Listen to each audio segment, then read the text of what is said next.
Alright, so the USB cords were plugged into the wrong wires on the radio. So it's like it says a little module box up under there that you have to unplug them and plug them into the wiring going into the radios coming up, and the wires coming off the radio. So that's this right here.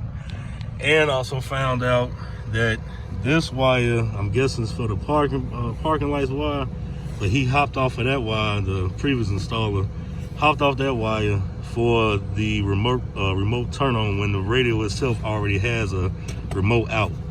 So I undid that and I ran some more wire up along here.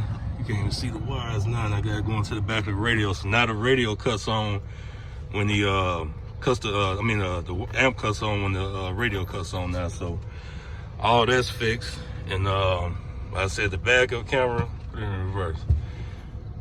Backup camera working now.